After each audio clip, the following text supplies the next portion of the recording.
दूसरा अध्याय। पृषद्र आदि मनु के 5 पुत्रों का वंश।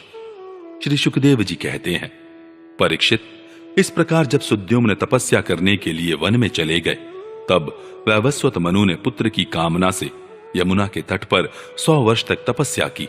इसके बाद उन्होंने संतान के लिए सर्वशक्तिमान भगवान श्री हरि की आराधना की और अपने ही समान 10 पुत्र प्राप्त किए, जिनमें सबसे बड़े इक्ष्वाकु थे। उन मनुपुत्रों में से एक का नाम था पृषद्र। गुरु वशिष्ठ जी ने उसे गायों की रक्षा में नियुक्त कर रखा था, अतः वह रात्रि के समय बड़ी सावधानी से वीरासन से बैठा रहता और गायों की रक्षा करता।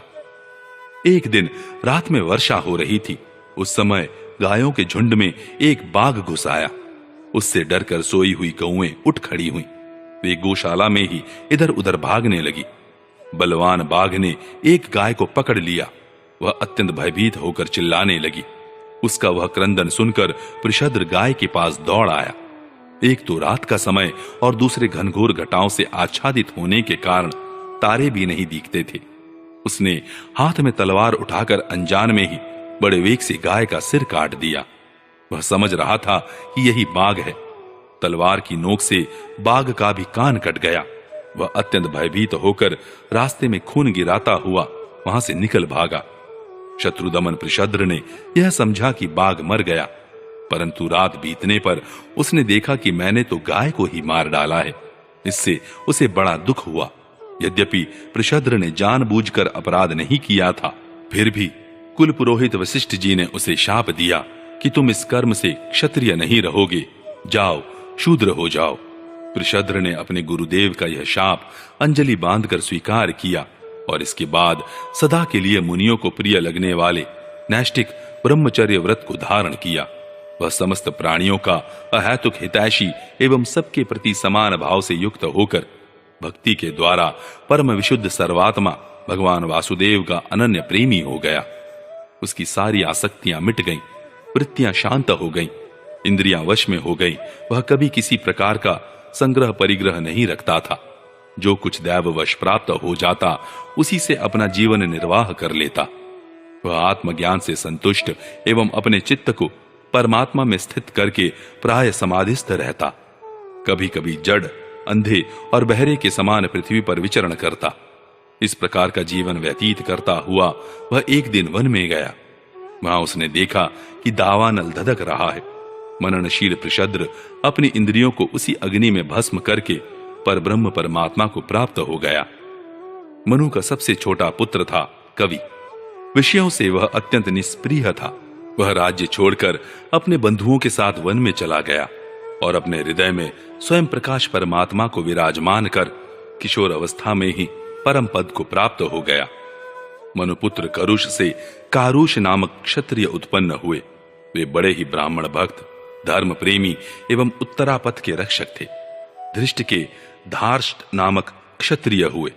अंत में वे इस शरीर से ही ब्राह्मण बन गए। निरिग का पुत्र हुआ सुमति। उसका पुत्र भूत ज्योति और भूत ज्योति का पुत्र वसु था। वसु का पुत्र प्रतीक और प्रतीक का पुत्र ओघवान। ओघवान के पुत्र का नाम भी ओघवान ही था। उनके एक ओघवती नाम की कन्या भी थी, जिसका विवाह सुदर्शन से हुआ। मनुपुत्र नरिष्यंत से चित्रसेन, उससे ऋक्ष, ऋक्ष से मीढ़वान, मीढ़वान से कूर्च और इससे इंद्रसेन की उत्पत्ति हुई। इंद्रसेन से वीतिहोत्र, उससे सत्यश्रवा, सत्यश्रवा से उरुश्रवा और उससे देवदत्त की उत्पत्ति हुई। देवदत्त के अग्निवेश्य नामक पुत्र हुए, जो स्वयं अग्निदेव ही थे। आगे चलकर वे ही कानीन एवं महर्षि जातुकर्ण के नाम से विख्यात हुए। परीक्षित, ब्राह्मणों का अग्निवेशयायन गोत्र उन्हीं से चला है। इस प्रकार नरिष्यंत के वंश का मैंने वर्णन किया। अब दिष्ट का वंश सुनो। दिष्ट के पुत्र का नाम था नाभाग। यह उस नाभाग से अलग है जिसका मैं आगे वर्णन करूंगा। वह अपने कर्म के कारण वैश्य हो गया।